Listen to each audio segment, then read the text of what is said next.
Hello everybody. So I just wanted to make a quick video. Ever since Godot 4 came out, I've been really happy with it. And one thing that has left me particularly amazed is how quickly we can get a 3D game started. Um, there's some nice functionality in there. Obviously, the fine details in the models, the closer we try to get to realism, the longer that's going to take. But to get a 3D animated 3D model walking around a forest, that can be super quick. So I wanted to do that in a quick video here. So let's open up Godot and see how we do that. So just open it up. I'll create a new project. Need a name for it. So maybe 3-start. So 3D starter files, create a folder for that. That'll work. Forward compatibility, use Git for our version control, and go ahead and create that project. And one of the really nice features, the thing that makes it super quick, is Blender has now been integrated with Godot. Traditionally, we'd have to create our models in Blender, uh, export the file, then import it again over here, and then go through a bunch of steps. But now we can do just Blender has been fully integrated in Godot. We need to check some settings, make sure it's on for yours. So if you go to Project Settings, under General, down at the bottom is File System, and under Import, you should see Blender enabled. So any of the Godot 4 point somethings should have that checked. If it's not, just hit the little checkbox. And then if we go to Editor and Editor Settings, under File System and Import again, there's this Blender 3 path. So point this at your installation of Blender, which the place that has the actual application, so the .exe file on a Windows. Um, on a Linux, I believe it's just .blender, or on a Mac, it's blender.application. But the place where that folder is, which should be your standard installation, uh, a standard place to put it, it's under Program Files, Blender Foundation by default, um, or something uh, equivalent, the normal place to put applications on a Mac or a Linux system. But just point at the folder that has that application, and I'll just hit cancel because it was already pointed at that. And after you set that, um, you will need to restart Godot. So if that wasn't set, uh, set the editor path, make sure that checkbox is on, restart Godot, and then we can jump over to Blender and start making our models.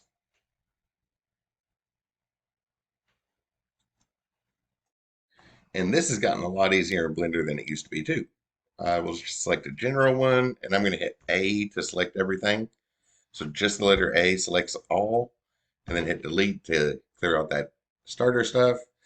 And we need to turn on a couple plugins. So if you go to Edit and Preferences, under Add-ons, there's two that would have shipped with it but been turned off by default. First one is Landscape. Um, just hit the check mark, and this one takes a couple seconds, so it looks like nothing's happening. But you click that, and after a few seconds, that check mark will show up, and then the button is there to use. And while you're here, you might also want to turn on sapling. That will generate a tree. So just hit the check mark, and as soon as those are checked, you will have buttons to like insert a landscape. So if you go to Add and Mesh, there's a landscape button right here, and that'll bring in a landscape for us. We can extend this. It's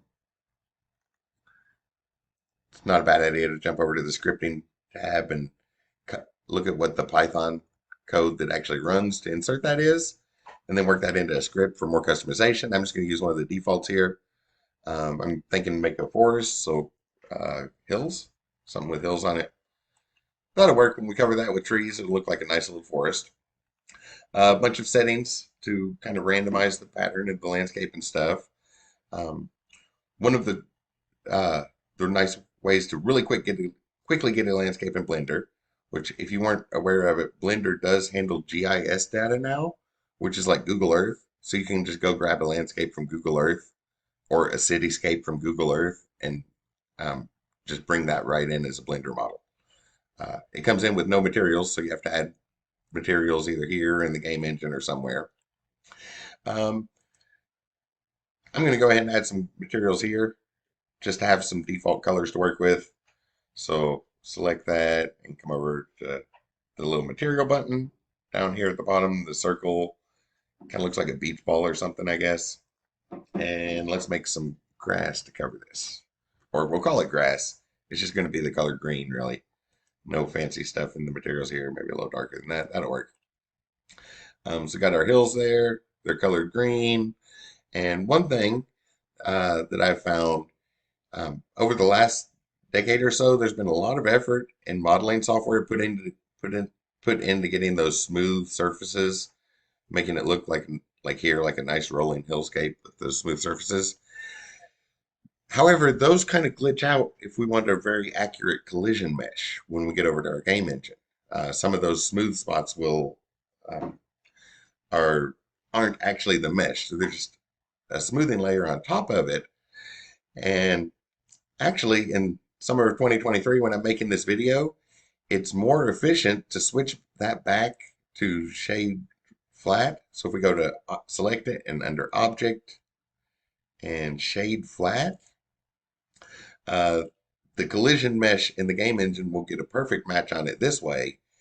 And it's actually more efficient now to shade it flat and hide it under 10 million blades of grass than it is to try to do the smooth surface and deal with the little glitches where the physics engine and the game engine can't perfectly line up those smoothing surfaces that aren't really part of the mesh.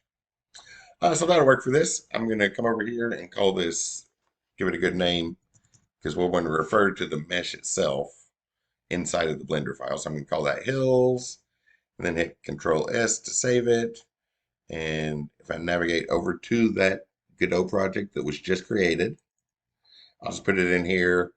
Organization goes a long way, so it'd probably be a good idea to put a folder, but since this is a little demo example, I'm just going to put everything right at the root level. That'll work for the small example here.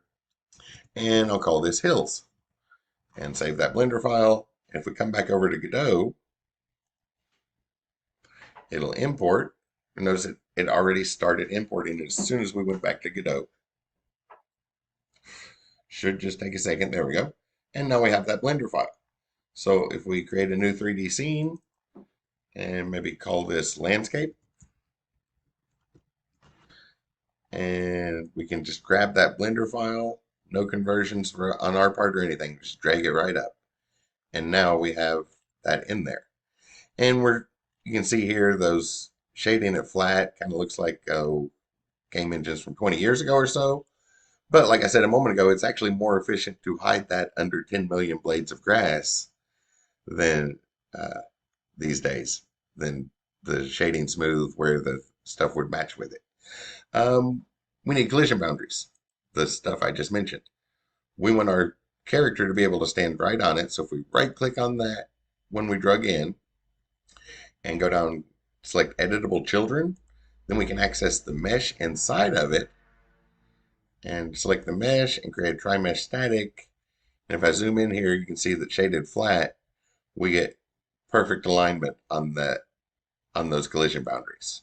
So our character will always stand right on the ground, and then we can just hide that under 10 million blades of grass,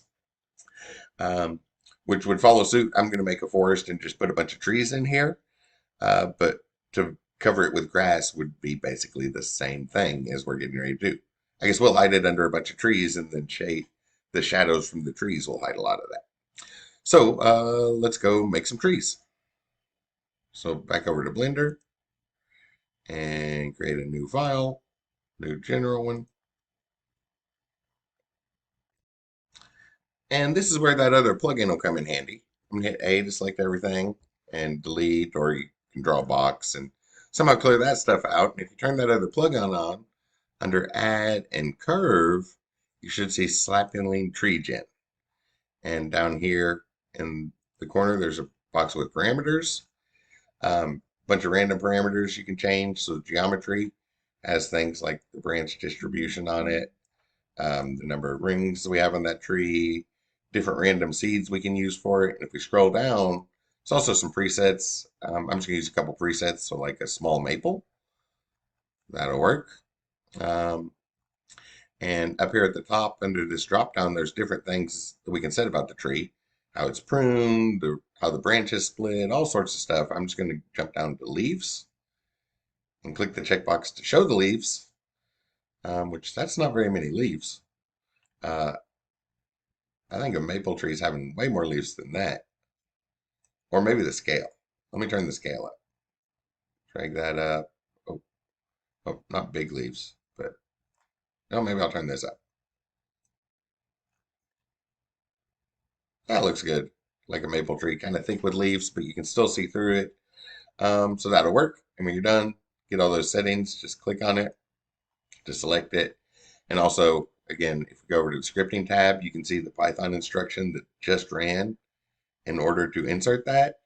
And everything's clearly labeled. So that's a good one to copy and paste and start building a script out of. So you have a little script to generate forest and stuff. We just need a single tree here, though. So one thing, remember it was on the add curve. So if I expand this over here, leaves are a mesh, but the tree is a curve. And work within our game engine, we need that to be a mesh. So if we select it and go to Object and Convert, there's a button here to convert it to a mesh. And now that it's a mesh, we can add a material. So scroll down to the little beach ball looking icon. If we click on that and hit New and set up some sort of bark color, um, which we could set up a nice material. Yeah, materials come in with that. I'll just pick sort of a grayish thing. There's that weird little psychological thing. Um, all of us know that tree bark is brown or tree bark is gray, but when we see drawn tree bark, for some reason psychologically it looks wrong if it's gray. We we expect to see brown bark drawn on a tree. But we know all of us actually know that tree bark is gray. And for leaves, I'll just pick something over here, make it a little darker. That looks good. So quickly generate a tree. And when in order to turn that into a whole forest of maple trees, we'll need a sync. We can only work with one mesh at a time. So I do want to go ahead and combine those. So I'm going to select the leaves first and then the tree. And going in that order, when we hit Control J, that leaves the last one selected is the one we see the name of. That way we don't have to rename anything. Well, actually, I will rename it. I'll call that maple because I want to make a maple and a pine. So that gets us one tree. Let's make another one. Save that, and I'll call this maple. Save that, and file, a new file, just a general file. And once again, we can get all this, just get this stuff out of the way. So A to select all of it, just the letter A, then delete, and add a curve for another tree. And over in the presets, maybe a pine tree this time, small pine. That'll work. I'm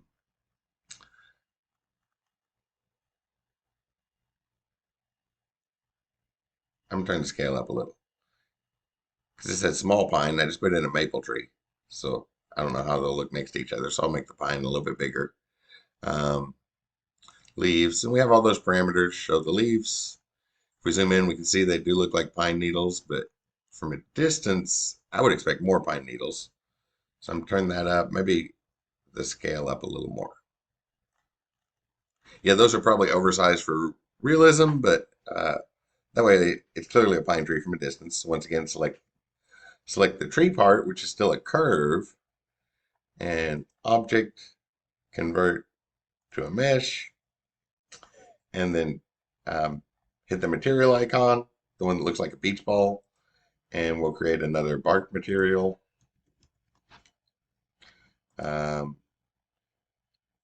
Something grayish, brownish, that'll work.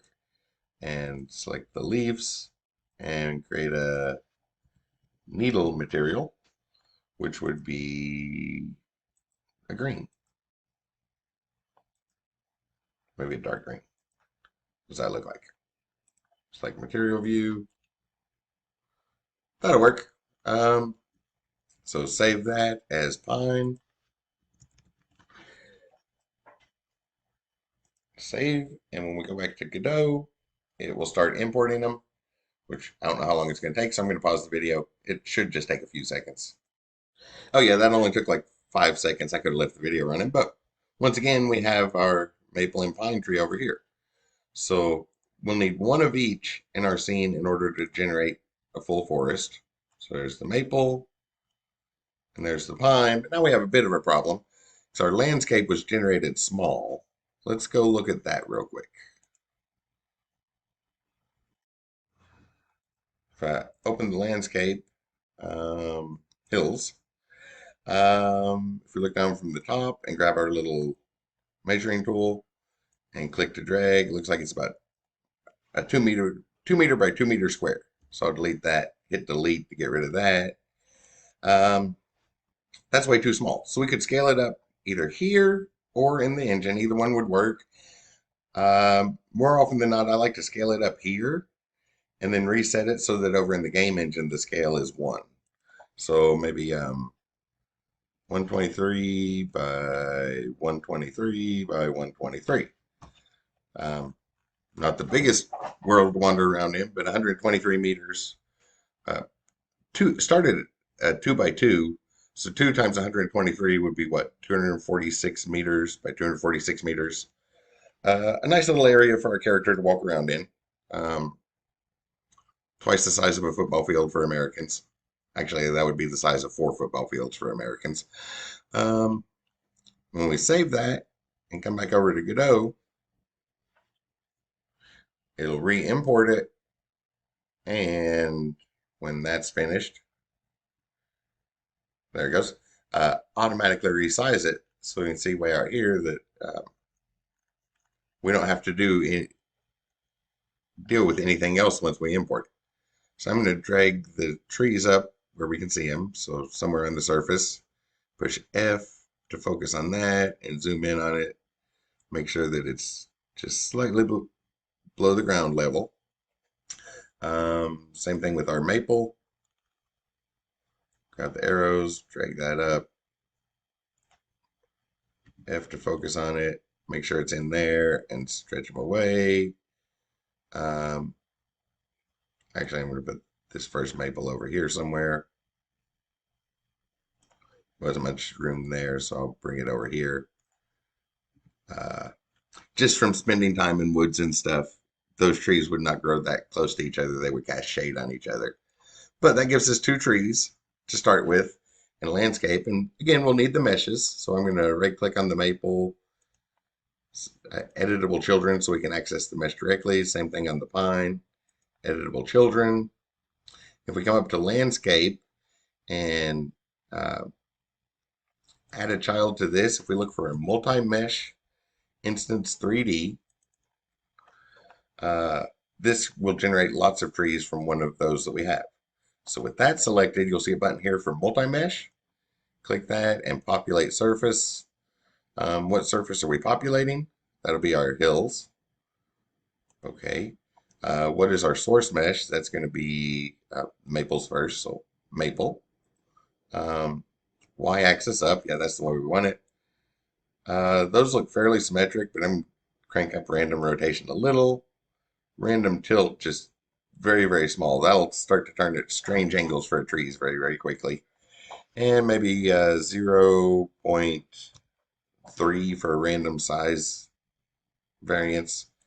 And 128, we can do more than that. Let's add another 8 there. So about 1,200 of them. When we hit populate, we get a huge forest of maples around. Actually, that was probably too many. Go back in multi-mesh. I'm used to making much bigger worlds. So let me go back to 128. Should just went with the defaults there. Go back to 128 and hit populate again.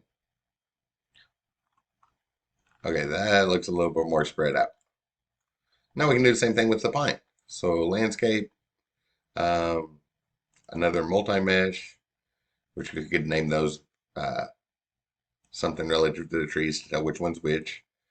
We want to populate the hills area with our pine mesh. Oh, notice there's 2 meshes here. We can only select one. So I'm going to cancel and go back over to the pine. File, open the pine, and select the leaves. Then hold Control and select the tree, and move the mouse over into viewport, and Control J turns that into a single mesh. So when we save it and go back to Godot,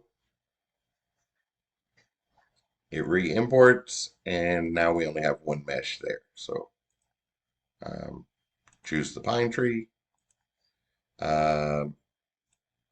I think it's symmetric. I'll turn up the rotation a little.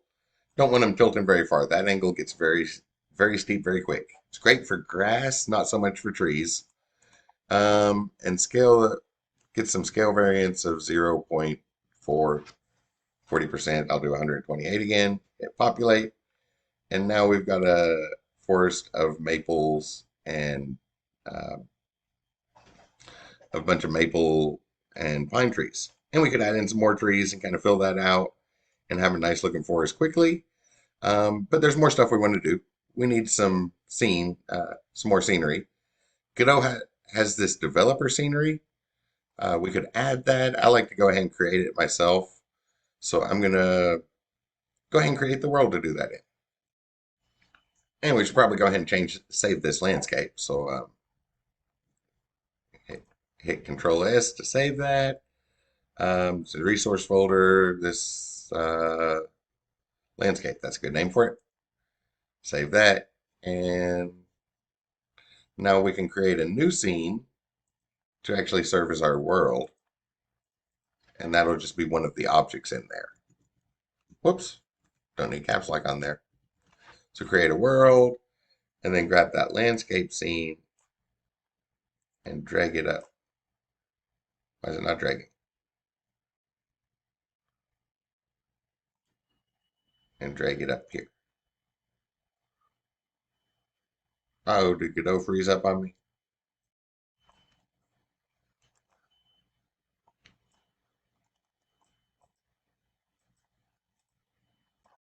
Well, for some reason Godot's not letting me drag that over there.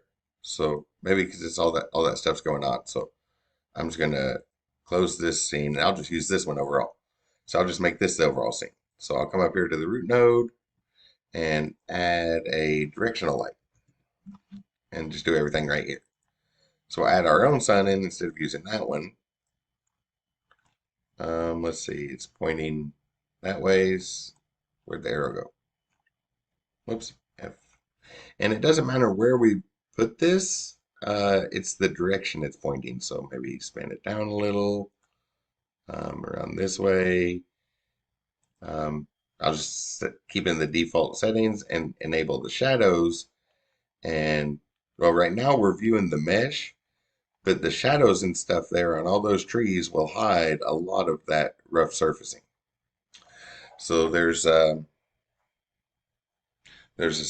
sun, might as well rename that, call it sun, and we want a sky would be nice. So I'm coming to landscape, add another child, and this time I'm going to search for environment and create a new world environment. And Godot 4 has some nice sky shaders now. So I'm just going to set up one of those. So with the world environment over here, right now it says the environment's empty. So if we create a new environment and then click on that, we'll see some different things here. So what's the background? What under mode, there's an option for sky. And then that adds this sky option to the menu. If we click that, click on empty, we want a new sky. And then we click on that one again, and the menu drops down. What's the material? Click on empty. We need a new shader material. And if we click on this, now we finally down to the button where we'll create a new shader. So create a new shader, give it some sort of name. I'll call it sky. And just put everything at the root level here. That'll work. Organization goes a long way, though. Probably not the best idea to do it here. So now we have this new shader, and if we double click on that, it'll open up here. So notice the shader type is sky, so it has some inherited things already. And it follows convention from OpenGL. So I want a uniform vec3 for color and set that as source color, semicolon. So this is a semicolon language. So we set up the source color, and then that actually added, actually hit save and come back into the world environment, and under that sky option, the shader material, notice there's shader parameters now, so now we can choose the color. So give it a blue sky. We haven't assigned it yet. We'll do that down here. And the assignments are done in all capital letters. Color equals color, but we can do more than just that.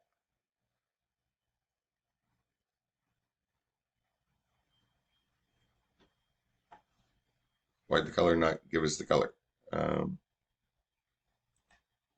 whoops, equal sign. We can use a color, colon show up here sometimes, and we need equal signs down here. But we can do better than colors. I'm going to do a quick normal map. I'm going to do clouds that move. So I need a vector to control that movement. So a uniform vector 2. And that's going to be assigned. So assign, not the use an input, is a new vector 2. And I'll just pick some random values. So 2.3, 3.1. We'll see what that looks like. Might need to adjust it later. What's that saying? It's something's wrong. Error in line 5, expected identifier.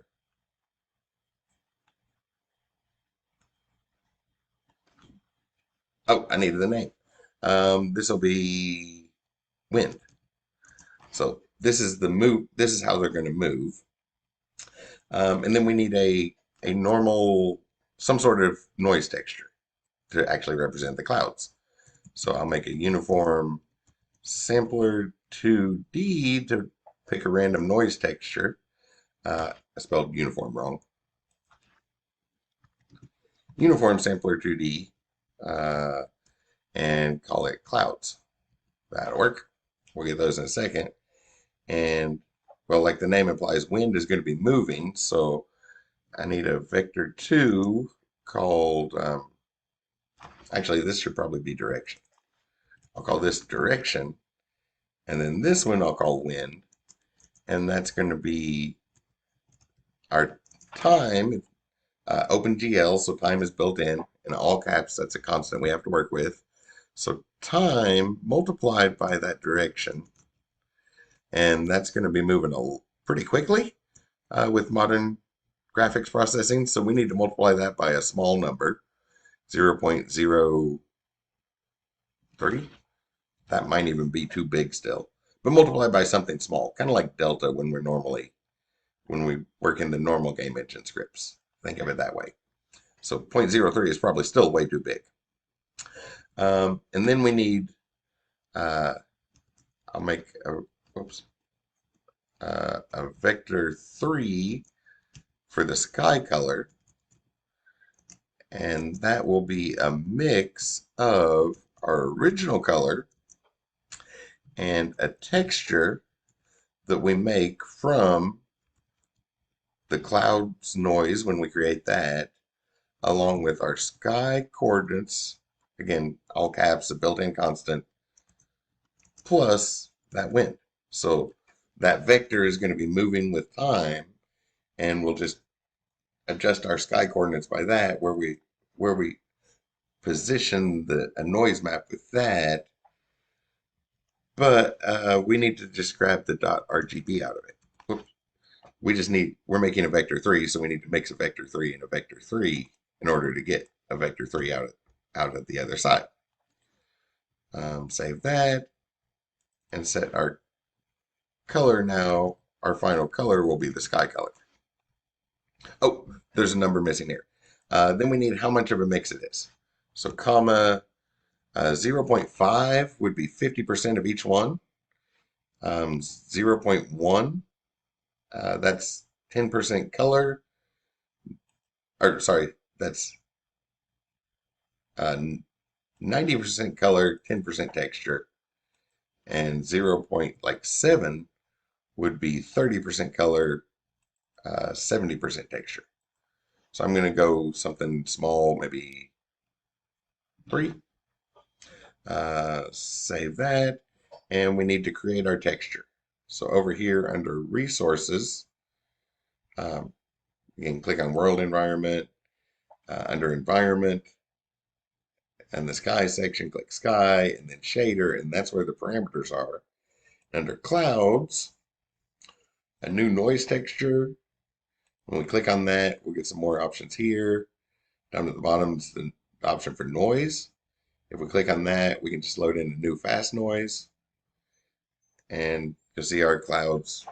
We kind of created some clouds pretty quickly. If we click on that, we can get options on it. So something rounded, parent would be more rounded than simplex, and fractal, um, ping pong. That looks like clouds. We got that little, the edges are showing up. So if we come up here and normalize, yeah, uncheck norm. Nope, that's not it. Uncheck generate and click seamless, and that gets rid of those seams between them. So now it kind of looks like clouds flowing by in the background. And as we change this number, and this is nice in the script, change it to a 1. We get very few clouds, change it to a 9.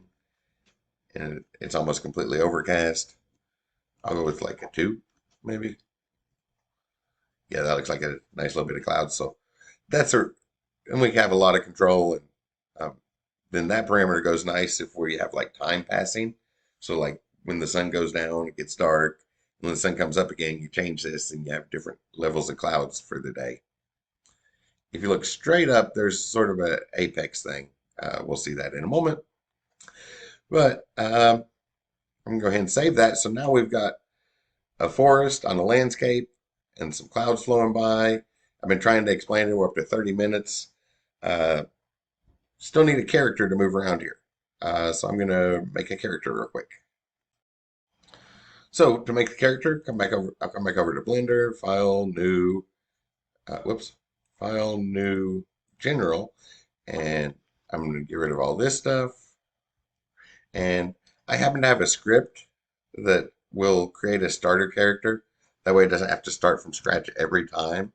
So if I go to github.com, then I'll just type it in here, Francis-Chris5 is my one.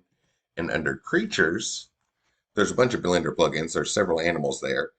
But right at the top level is this add human py, a Python script. So this is half of a human in Python script. So you can just hit the button to copy the raw file. You'll have the button to copy that, or you'll see the raw data and you can copy all that and come back over to Blender. And under the scripting tab, hit new and paste that in. And it's this long, so a whole bunch of vertices in space, a huge long list of vertices in space, and then a list of which vertices connect to make a face, and some other stuff to actually turn it into a mesh. But when we run that script, we got a little character here. So if I go back over to layout, it's actually half a character because humans are symmetric. So I'm going to click that. This one I will shade smooth. Shade that smooth. And over here in the menu at right, if you click the wrench looking thing, we can add a mirror modifier to get the other half. And that's my character starter. I will put the link in the description of this video when it goes on YouTube. So that gets us a nice little character to start with. Maybe put a material on there. A new material, call it skin. And something kind of skin colored. That'll work. Gets us a character to start with, but probably want that animated. And that's really quick as well. There's another plugin we can turn on. If you don't have it already, if you go to Edit and Preferences, this add-on has been here for years, but the Rigify That has armatures set up for a human, so we can quickly get a skeleton that will go with that body. So if you turn on that plug in, under Add, you will see Armature and Basic. Actually, both of them kind of line up with that. Everything is sized correctly. I spent a lot of time getting a really good starter, so all I have to do is jump in and start working on details. But under Basic, Basic Human, and on Rigify, they made their model 2 meters high. I went with the actual average human, at least in America, of 1.8 meters. 2 meters high is like 6'6" for Americans. Uh, so Rigify is a little bit big. So if we click that and we want to scale it down. So with that selected, under the stickman looking button and viewport displays, there's this in front button so we can see it. So with that selected, if we hit S and scale it down so that the height looks right, everything should line up here now. I'll jump over to pose mode and maybe grab this arm because I didn't do a T pose, and push R to rotate and bring that arm down into place. If I look this way, oh, probably needs to go forward a little bit. R to rotate, bring it forward. Try to center that arm. I guess I should have done my model in a T pose. I knew that Rigify was in that shape when I did it, but bring that in and R, bring that up. So really it's just a matter of those two bones. I guess the legs can move a little as well. So the upper leg bone, the thigh, rotate that out a little.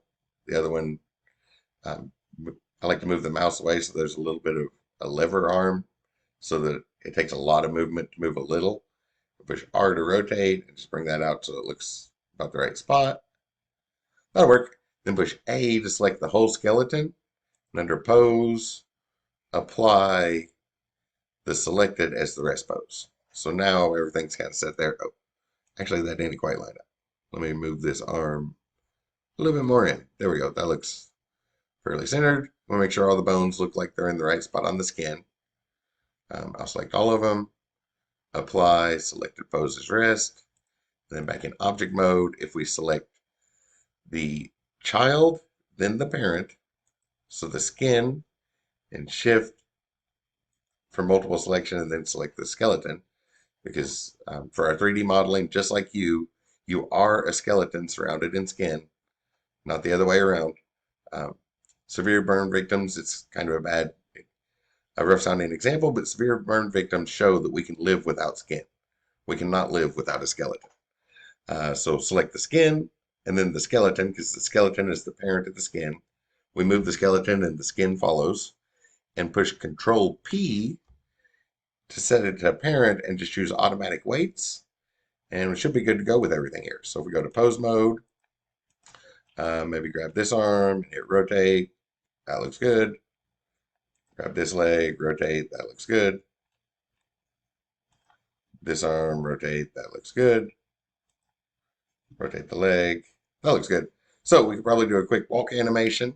I'll come back to object mode, and yeah, let's just do a quick walk animation.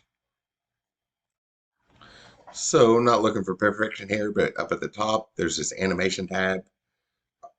These windows are customizable, so we could set them up anyway, but they're already pre-configured here.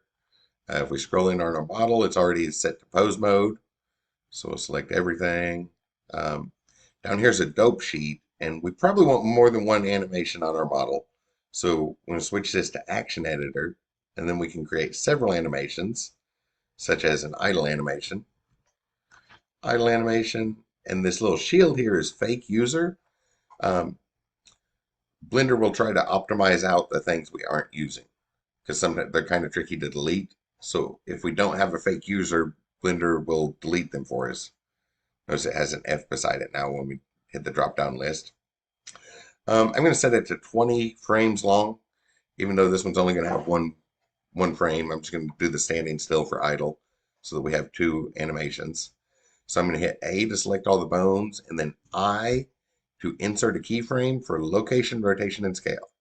So insert a keyframe for our transform data, and we could do another movement. Actually, might as well do something for our idle. So select A, What I like to do is come one past, so it's a 20 frame loop, so I'll go to 21 and insert an identical keyframe so that when it loops back on 20, things line up. And maybe halfway through, I'll grab the head and rotate the head down and rotate. I'll have him wave his arms or something. Rotate the other arm forward. There we go. So halfway through our animation, just kind of moving the arms. A to select all, then I to insert a keyframe for location, rotation, and scale. And now the computer fills in the gaps between those keyframes. There's our idle animation. That'll work. So this button here that looks like a normal copy button, that'll create a new one. So create a new one, which it does right from this. I'm going to right click and delete the old keyframes. Whoops, I didn't mean a new one there. Go to this one and call this walk. And we'll just do a real quick walk animation again. Hit the shield to get a fake user for it so the computer doesn't try to optimize it out of there.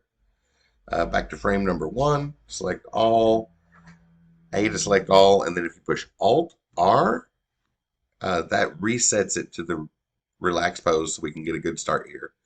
So for walking, we need to grab our thigh, and I like to bring my mouse a little ways away to get a nice lever arm and push R, rotate the thigh forward, grab the calf, rotate that downward, and the other opposite on the other leg. So the other thigh, rotate that back, and the calf, rotate that back a little.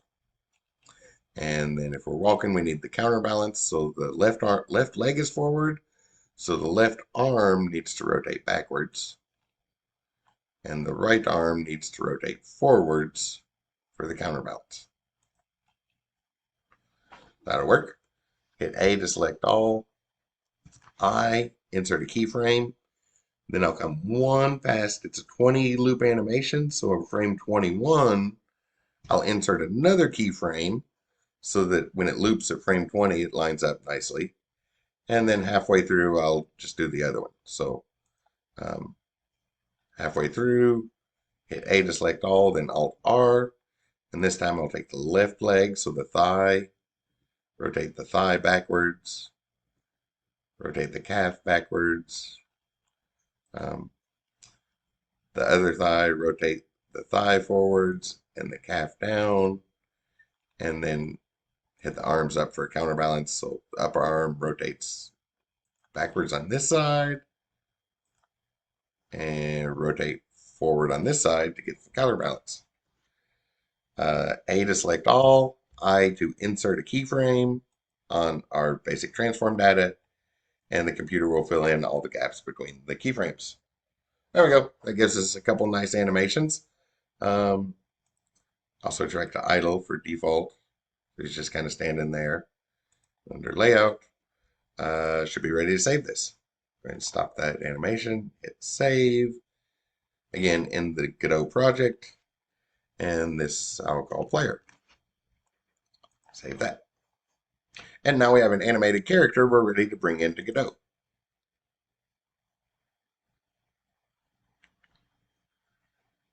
And I'll import, which shouldn't take too long, and I'm going to make a new, I'm trying to do this as a new model that seemed to mess up last time. So create a new scene. Godot calls it scene, whatever we call our game objects. Grab that player blend file, then drag that up. Okay, that one drug fine. And again, editable children so we can access everything, but notice that it came in a little funky.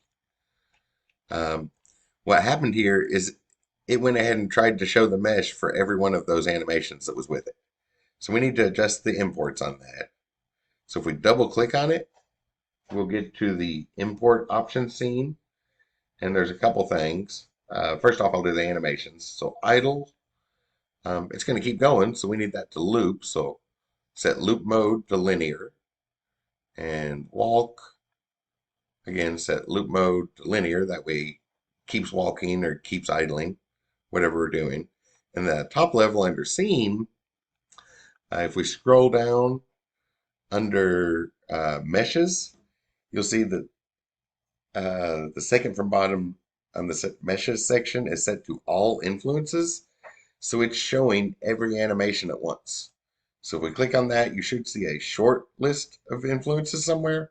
We only want those 4 influences, and then we can click re-import, and now our character looks a little bit better. We have all those animations brought in there. There's our idle animation um, and our walking animation.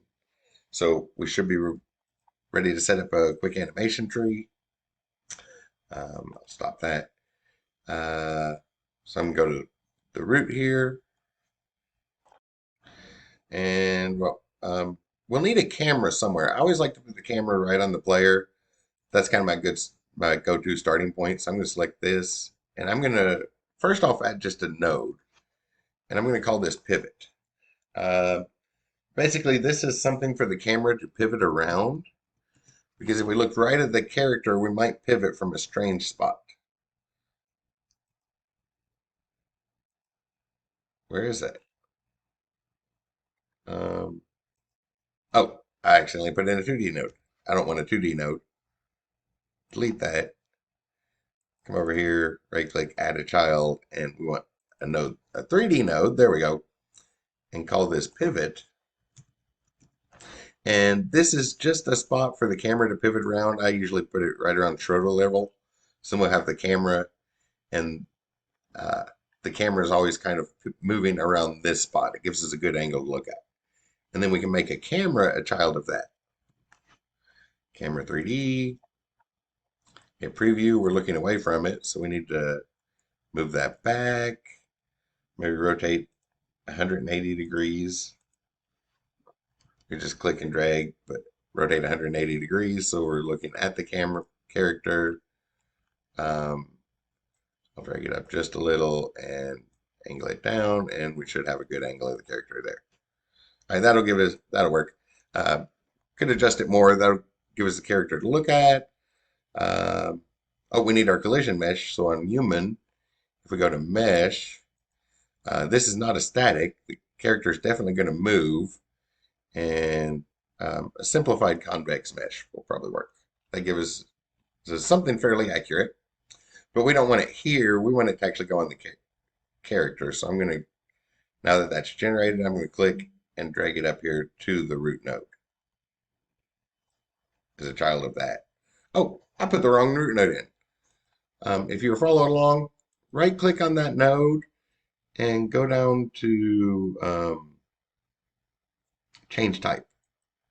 And let's change the type to a character body 3D. I don't know why I didn't do that to begin with, because that kind of comes in with the built-in script. There we go. Make that a, sorry, not sure what I was thinking a few minutes ago, but right click and change type to character body 3D. And then when we can see it, we'll be able to see it, be able to interact with things. We need a script. And if it's a character body, then we get this character body script template. So I'll go ahead and create that just in the default settings. And you'll notice it has a speed and jump and certain things set up by default. This has left, right, up, and down is the movement. I usually change that. Looks like we're pushing an hour here, so I'm not sure if we'll have time to change that beforehand, but that should be everything for our character. So I'll go ahead and save that as our player. And over in our landscape, I will bring in an instance of that player. Take player TSCN, the Godot one. Oh, push F. See where that's located. I think it's way underneath the ground. Find him a good starting point.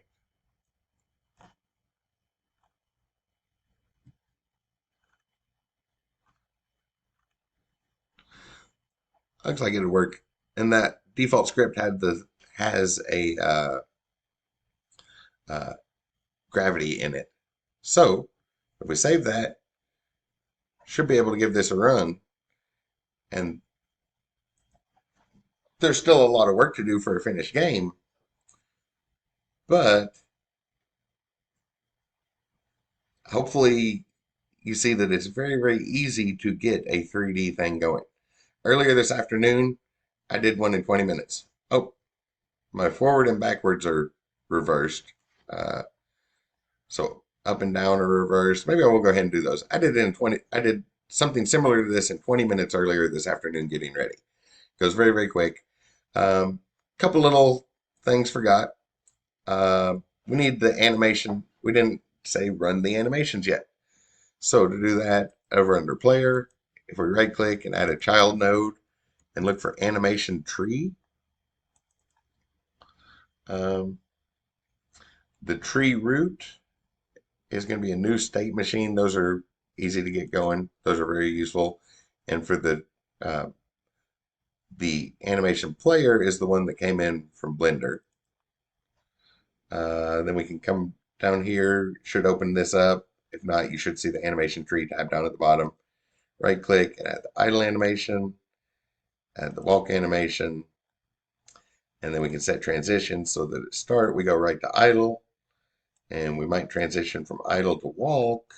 And over here on the right under advanced, we can do that when a boolean called is walking is true. And we'll go from walking back to idling when a boolean called is idle is true. And we can access those from our script. I'll go ahead and save this. And I think I'm going to switch to WASD movements. So we go to project and project settings, because we're pushing an hour and it's not going to take 10 minutes to do this. Go to input, and the default names aren't very, it's hard to remember what they are sometimes. So I'm going to make some new input maps called forward and backward and turn left. I'll do yaw, pitch, and roll movement. I like that in 3D games. Turn right and jump, since that's already in our script. So some new names we can refer to the inputs as. If we hit the little plus sign and then a space, that one jump is assigned to space now. And then we have to click the button, obviously, otherwise we'll just assign thanks to the enter key. Plus, and I'll push D for turn right. Hit the plus sign and A to turn left. S to move backwards. And W to move forwards. Oops. I went and hit the enter key. Push W again and then click the mouse. Okay, those are the controls I prefer. So if we go into the script now, normally I would do stuff like change this to a variable that we can access from the inspector and all that, but I'll skip that for now. So right now it just has this input vector. I'm going to get rid of that. It's good form to always comment instead of don't delete, just comment out and then delete later when you know the new stuff works. I'm going to make a variable, call it Z, because we want to move in our Z direction. If we go look at the 3D one, we can see the blue axis here, so the character forward is going to be Z. So back to the script. So I'll set that to 0 to start with, and then check the inputs. So if input.isAction pressed, action just pressed means it was hit at some point recently, only has to be hit once. Action pressed means it's still being held down, and forward. And if forward is pressed, then we'll set Z equal to a positive 1. Elif, so else if, following Python syntax and Godot, if our input dot is action pressed for backward, we'll set Z equal to -1. And we're not going to do both at the same time. We're not going to go forward and backward at the same time. But we might turn at the same time we're going forward and backward. So I'll restart another if block, and if input dot is action pressed for turn left, I want to set the rotation dot y, so rotation around the y-axis, to whatever it was, plus a little bit. And this is measured in radians, so we want to go degree to radians. It's a lot easier. Most of us think about degrees a lot better than radians. Um, let's say 37 degrees, just picking an arbitrary number there. Um, Otherwise, and again, I'll do elif, because we're not going to turn right and left at the same time. If input dot is action just pressed, or action pressed, we don't need the just. For turn right, we'll do the same thing we did here. So I'll copy that and paste it in and make it negative. And I'm not sure if those positive and negatives are right. Those could be backwards, but that's easy to change. And it'll be really easy to spot if the keys go the wrong direction. So even as many times as I've done that, I still haven't remembered which one is which one I want positive and negative. I just throw them in there and then run it and see what happens. And when we're doing this, we might want to switch between walking and idling. So it'll take those, look at our current basis, the way our current position, the current rotation, location, and all of that, the current location, and we'll multiply that by this new vector. Normalized means it has a length of 1. And that sets our direction. And if the direction is not 0, then we will increase our velocity in that direction. And otherwise, it's just going to keep doing what it was doing. So letting the physics engine kind of slow us down over time. That way we don't suddenly stop. And we can check that for our animations as well. So if direction, and we need the animation tree. So I'm going to scroll up to the top, and to get a reference for that, we can just drag it over.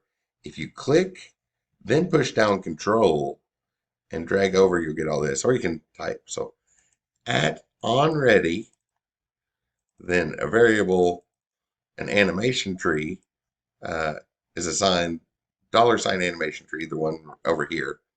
You could just type all that, but if you click, hold Control, and then drag, it will write that code for you. So we want that animation tree, and that happens to be a dictionary, and the key we want from it, if we select it, is the parameters we have in there, which it's still looking at something else. So I'm going to click something else, and then back to the animation tree, and now we see the animation tree itself, including these parameters. And under conditions, there's that is idle and is walking we brought in. So animation tree is a dictionary, and those parameters we set up are the keys for it. So if direction is not 0 or true, then we're not idling. So we'll set that to false, and then set animation tree is walking condition to true. And otherwise, if we're not moving, then we want to do that in the other order. Then idling is true, and we'll switch back to idling. And walking is false, so we'll stop walking and switch to idling.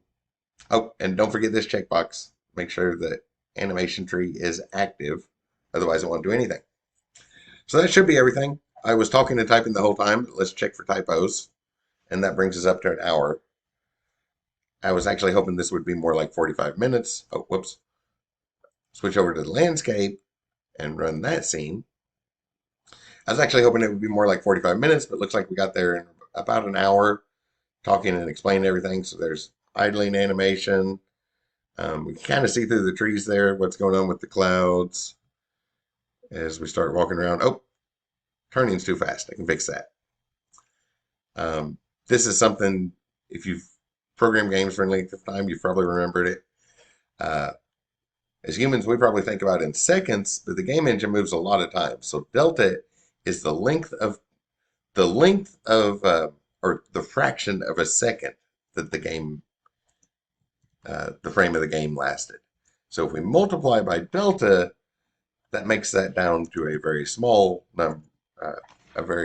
turn, and over the course of a whole second, we will move that 37 degrees. Give that a run. It looks like everything's working. We've got a forest that we can walk around in, and we could do. There's little things we could do to hide that other stuff. Um, Try to get up here, way up top on high on a hill, so we can look around and see stuff. Yeah. So there's a big forest generated, a large area to walk around, and it's really, really quick and easy to get a game scene started. Now we just fill in the details and start programming our actual interesting game logic, like the NPCs and the mobs and the fight scenes and stuff. And that quick, we've got our starter files up and going. I really, really like Godot 4.